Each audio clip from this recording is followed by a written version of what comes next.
বিসমিল্লাহির রহমানির রহিম। তখন আমরা নামাজের আজানের জন্য বিরতিতে গিয়েছিলাম এবং বেশ কিছু সময় পর নামাজের পরে আবারও এসে আপনাদের উদ্দেশ্যে এবং আমি নিজে রাসূলুল্লাহ সাল্লাল্লাহু আলাইহি সাল্লামের পূর্ণাঙ্গ জীবনী জানার উদ্দেশ্যে আহ, আগেও পাঠ করেছি, আবারও পাঠ করতেছি। এটা এমন এক সুন্দর ও তাৎপর্যপূর্ণ বই যে আপনি একবার পড়লে আপনার পিপাসা মিটবে না, জীবনে বারবার পড়তে ইচ্ছে করবে।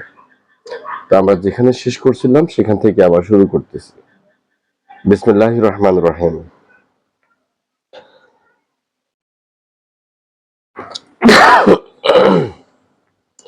এদের মধ্যে রাবিয়া এবং মুজার গোত্রের শাখা প্রশাখা ব্যাপকভাবে বিস্তৃতি লাভ করে। অতএব রাবিয়া হতে আসাদ ও জুবাইয়া, আসাদ হতে আনজাহ ও জাদিলা, জাদিলা হতে অনেক প্রসিদ্ধ গোত্র যেমন আব্দুল কায়স, নামির, বনি ওয়াইল গোত্রের উৎপত্তি। বকর, তাগলিব বনি ওয়াইলের অন্তর্ভুক্ত। বনি বকর হতে বনি কায়স, বনি সাহেবান, বনি হানিফা সহ অন্যান্য গোত্র অস্তিত্ব লাভ করে। আর বনি আনজাহ হতে বর্তমান সৌদি আরবের রাজ পরিবারের আলে সাউদের উদ্ভব হয়। মুজাজের বংশধররা দুটি বড় বড় গোত্রে বিভক্ত হয়েছিল। সেই গোত্র দুটি হলো কায়স আইলান ইবনে মুজার, ইলিয়াস ইবনে মুজার। কায়স আইলান হতে বনি মুলাইম, বনি হাওয়াজিন, বনি সাকিব, বনি সাসায়া ও বনি গাতফান। গাতফান থেকে আবস, জুবুইয়ান, আশজা ও আসার গোত্রসমূহের সূত্রপাত হয়। ইলিয়াস ইবনে মুজার হতে তামিম ইবনে মুররাহ, হুজাইল ইবনে জুদ্রিকাহ, বনি আসাদ ইবনে খুজাইয়া এবং কিনানা ইবনে খুজাইমা গোত্রসমূহের উদ্ভব হয়। অতঃপর কিনানা হতে কুরাইশ গোত্রের উদ্ভব হয়। এই গোত্রটি ফিহর ইবনে মালিক ইবনে নাজার ইবনে কিনানাহের সন্তানাদি। পরবর্তী সময়ে কুরাইশ গোত্র বিভিন্ন শাখায় বিভক্ত হয়েছে। এর মধ্যে মশহুর শাখাগুলোর নাম হচ্ছে জুমা, সাহম, আদি, মাখজুম, তাইম, জোহরা এবং কুসাই ইবনে কিলাব এর বংশধরগণ তথা আব্দুদ্দার ইবনে কুসাই, আসাদ ইবনে আব্দুল উজ্জা ও আব্দে মানাফ এই তিন গোত্রই ছিল কুসাইয়ের সন্তান। এদের মধ্যে আব্দে মানাফের ছিল 4 পুত্র। এদের থেকে সৃষ্টি হয় 4টি গোত্রের তথা আব্দে শামস, নওফাল, মুত্তালিব এবং হাশিম।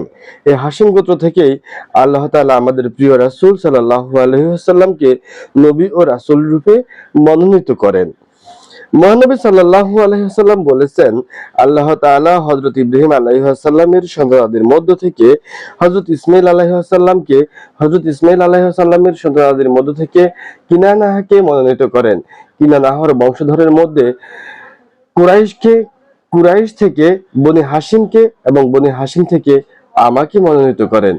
ইবনে আব্বাস রাদিয়াল্লাহু তাআলা আনহু হতে বর্ণিত হয়েছে যে নবী করিম সাল্লাল্লাহু আলাইহি ওয়াসাল্লাম বলেছেন, আল্লাহ তাআলা মানুষকে সৃষ্টি করেন এবং আমাকে সর্বোত্তম দলভুক্ত করেন। অতঃপর গোত্রসমূহ নির্বাচন করা হয় এবং এক্ষেত্রেও আমাকে সর্বোত্তম গোত্রের মধ্যে শামিল করা হয়। অতঃপর পারিবারিক মর্যাদার প্রতি লক্ষ্য করা হয় এবং এক্ষেত্রেও আমাকে অত্যন্ত মর্যাদাশীল পরিবারের অন্তর্ভুক্ত করা হয়। অতএব আমি আমার ব্যক্তিসত্তা যেমন উত্তম, বংশমর্যাদার ব্যাপারেও তেমনি সবচেয়ে উত্তম। আদনানের বংশধরগণ যখন অধিক সংখ্যায় বৃদ্ধি পেতে লাগলেন তখন জীবিকার অন্বেষণে আরব ভূখণ্ডের বিভিন্ন অঞ্চলে ছড়িয়ে পড়েন। এই প্রেক্ষিতে আব্দুল কায়স গোত্র বকর ইবনে ওয়াইলের কয়েকটি শাখা এবং বনি তামিমের বংশধরগণ বাহরাইন অভিমুখে যাত্রা করেন এবং সেখানে বসতি স্থাপন করে বসবাস করতে থাকেন।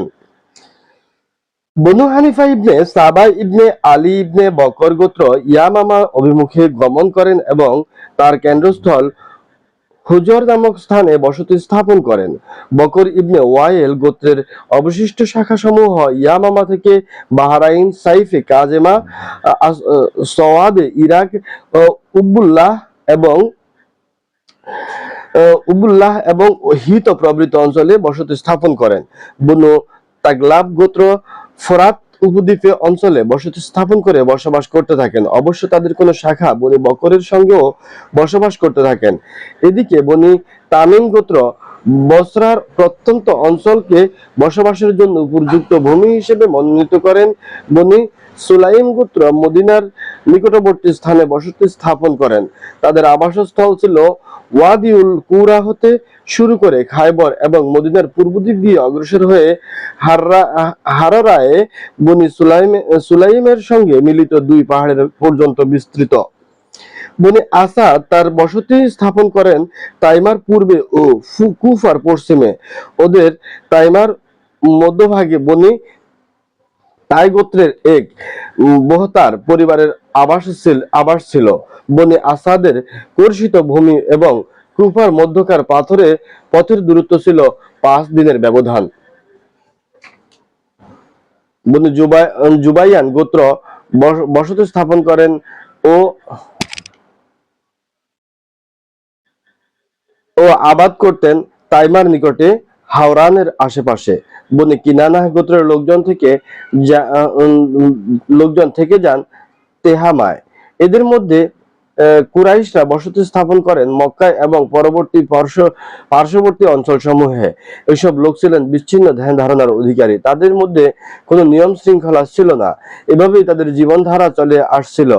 অতঃপর কুসাই ইবনে কিলাব নামক এক ব্যক্তি তাদের নেতৃত্ব গ্রহণ করেন এবং সঠিক পরিচালনা দানের মাধ্যমে তাদেরকে প্রচলিত অর্থে মর্যাদা ও সম্মানের আসনে উন্নীত করেন এবং ঐশ্বর্যশালী ও বিজয়ী করেন। জামহারাতুন নসব, আনসাবুল কুরাশিয়িন, নিহায়াতুল আরিব, কালাইয়িদুল জুমান।